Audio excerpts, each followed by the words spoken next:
It gets a bit messy, I'm afraid, ladies and gentlemen, because, of course, we're responding to each other at cross purposes. I respond to an opening, he responds to my opening. I sort of have to take it back a few paces, but I'll try to make it interesting.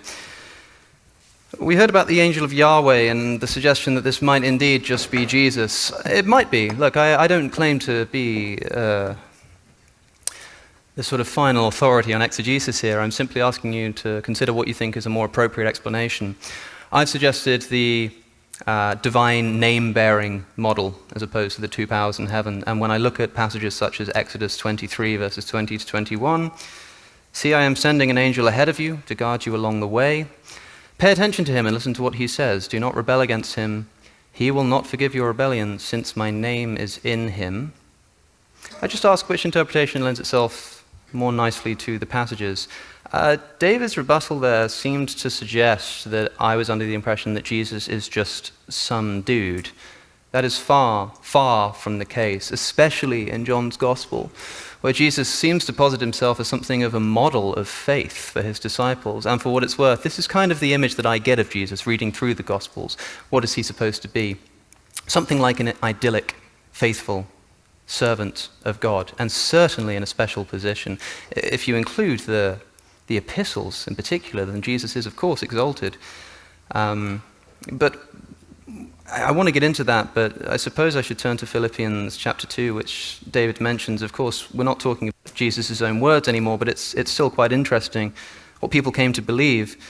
The mindset of Jesus Christ, who, being in very nature God, did not consider equality with God as something to be used to his own advantage, but rather made himself nothing, as I'm sure you all know. That word grasped there, harpagmon, or something like that. I'm not very good at pronouncing the Greek, but it means something like to steal, to seize. Isn't it a bit strange that if Jesus is God, he didn't consider equality with God as something to be seized, to be stolen? That's how that word is used in the Greek language. How can he steal something that's already rightfully his? And indeed, because he then died on the cross and humbled himself even to death, therefore he was given the name that was above all other names. Therefore. So whatever exalted position Jesus is given here in Philippians 2, and by the way, he is given it, he's given it because of his crucifixion. Therefore, he's given the name above other names. Again, which interpretation lends itself more nicely to these passages? For what it's worth, my favorite interpretation, I was discussing this the other night at dinner with, well, not with David actually, that would be giving too much away, but is this so-called Adamic. James Dunn has written about this, the sort of Adam Christology as applies to Philippians 2, who being in the very nature of God, this word meaning like the form of God. If we consider that Jesus is supposed to be the answer to Adam's sin and Jesus redeems, Adam is made in the image of God and considers equality with God as something to be grasped, to be seized when he takes of the fruit and eats it. And that is how man falls. So how is man redeemed? Well, Jesus Christ, though also being made in the form of a God, in the image of God, did not consider equality with God something to be seized. Not him, but humbled himself. Therefore, Jesus is exalted. We're told in Hebrews chapter 2 that for a time Jesus is made lower than the angels, presumably while he's here on earth. Again, it just reads to me as if at least while on earth, Jesus is certainly not approximating Yahweh, but he's also not just some dude. David mentioned the glory that's given to Jesus in John chapter 17, verse 5, the same chapter that I was using. Yeah. Verse 5, Father, glorify me in the presence that I had with you before the world was created. Just keep reading John chapter 17 and see what Jesus wants to do with that glory. In fact, the very passage that I quoted, my prayer is not for them alone, I pray that all may be one, Father, just as you're in me and I'm in you. May they also be in us, blah, blah, blah. Immediately afterwards, so they may be brought into complete unity. Then they will know, I've copied the wrong passage actually, Jesus says that the glory you've given me, I will give to them. In John chapter 17. He says, the glory you've given me, I will give to them, the disciples. We're told in Isaiah, in the book of Isaiah, that God shares his glory with nobody, and this is sometimes a suggestion that's made is sometimes that because Jesus says, glorify me, God, in John chapter 17, he must be God because God shares his glory with nobody. But people just seem to forget that in the same chapter, Jesus says that he will give the glory that he has been given by the Father to the disciples too. Again, all I'm asking you to consider is however you interpret these verses where Jesus is given glory, Jesus is given the judgment, and bear in mind that Jesus is given all of these things, what he then does with those things. And whether he delegates them to other people. Because if he does, then it's clearly not just something that can be delegated to God himself. Only God judges. Only God can judge. But Jesus says that he will judge. Jesus also promises judgment over the 12 tribes of Israel to the disciples. So are the disciples God?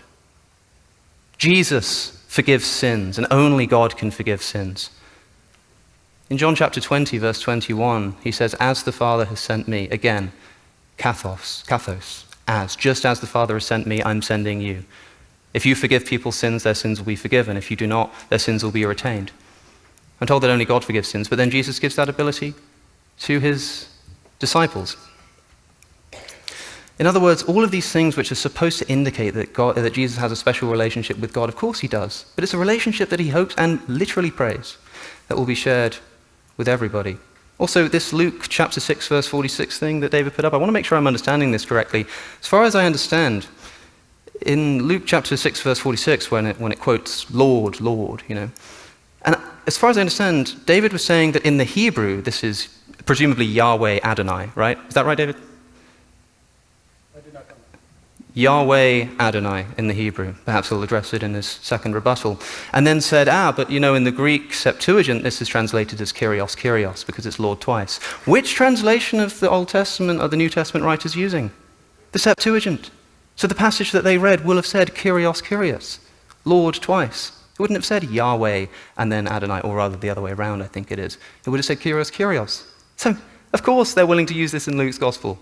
Because it says the same word twice, which to them just means Lord, because that's the translation that they're reading.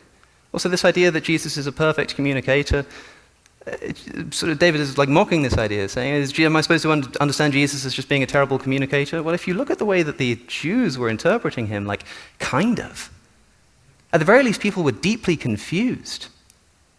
Everybody was confused, not just his Jewish opponents because they were hardened of heart. His disciples regularly struggled with his teachings too, asking him to expand and explain what on earth he meant. It even says at one point that Jesus was speaking in parables so that, quoting a psalm again, they will be ever seeing, ever looking but not seeing, ever hearing but not understanding.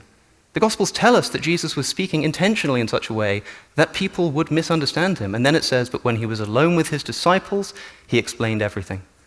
So no, I don't actually think that Jesus' public ministry was entirely clear to everybody who was listening. In fact, that's part of the point.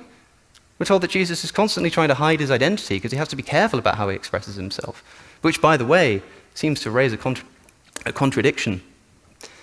When you consider the fact that we're told that in at least John's Gospel, Jesus is going around willy-nilly calling himself God, in the full view of his disciples and also his opponents, he invokes the divine name, and anybody listening would have completely understood what he was saying. And yet throughout the Synoptic Gospels, there is a motif, the Messianic secret, so it's called, that every time he reveals his identity, he tells them not to tell anybody. Don't tell them I'm the Messiah. But it's fine for them to know that I'm God. I don't know about that.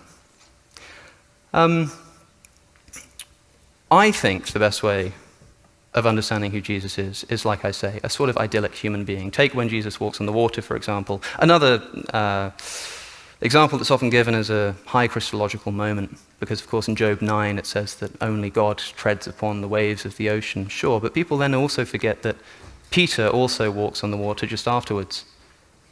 But Peter starts sinking. And Jesus says, you don't have enough faith. What does that imply? That if Peter had enough faith, he could have kept walking on the water. What are we to take from this? If Jesus is supposed to be God because he walks on the water, but then Peter walks on the water too, I don't think that's a very good interpretation. In other words, we're told that God forgives sins, but then the disciples are given the authority to forgive sins in John chapter 20. We're told only God walks on the water, but then Peter does this immediately afterwards. We're told that only God can have the authority to judge, as David says, but the disciples are promised judgment over the 12 tribes of Israel. That's not the only time the judgment is delegated, by the way. We're told that Jesus explicitly claims identity with God by saying he and the Father are one. But then Jesus prays that his disciples will be one in the same way. We're told that God will share his glory with nobody else, but Jesus claims to have had glory with the Father before he was born. But Jesus then says he wants to share that glory with the disciples. We're told that Jesus only rightly accepts worship. This is interesting, by the way. David flashed on a few passages of Jesus accepting worship in the Gospels. The word most commonly translated as worship in the New Testament is proskuneo, which means to bow down or prostrate before a higher authority. And of course, Jesus received this proskuneo worship, therefore he must be God. If that is the case, then we have to consider the fact that David, in the Septuagint, for example, bows down proskuneo before Esau, that Joseph's brothers proskuneo before him when he's governor of Egypt, that the entire nation of Israel offers proskuneo worship to King David as well, that Lot proskuneo before two angels. Proskuneo is littered throughout the Old and also the New Testament, by the way. In the parable of the unmerciful servant, when one of the servants returns, he offers proskuneo to his master. And this is a story that Jesus is saying. Also, let's not forget that in Revelation, Jesus promises that his true followers, their enemies, will proskuneo, worship before them. Jesus himself in Revelation is saying that human beings will receive proskuneo worship. If proskuneo worship is something that only God can receive, then all of these people sinned. All of them. The entire assembly of Israel sinned when they bowed down before David. I don't think that's a good interpretation. There is another word that's sometimes translated as worship, which is latruo. This is religious cultic worship that is only offered to God. Nowhere in the Gospels is this offered to Jesus. How many times is proskuneo worship, how many times is any kind of worship accepted by Jesus in Luke's Gospel? Does anybody know? 0. The word comes up 3 times. Twice in the temptation of the desert where it's discussed, and once at the end after Jesus has ascended so he can say nothing about it, and in a verse that's contested in our manuscript traditions. How many times in Mark does Jesus accept worship? This time the answer is 2, but one of those is the demon Legion. It's usually translated as throws himself at his feet before Jesus. And the other is when the Roman soldiers mockingly worship Jesus. They offer proskuneo. Why? Because he's the king of the Jews. Because proskuneo worship is something offered to kings, higher authorities. I'll keep going perhaps in my further rebuttal, but if worship is something that is only due to God, then there are a lot more sinners in the Bible than we think. Okay, thanks.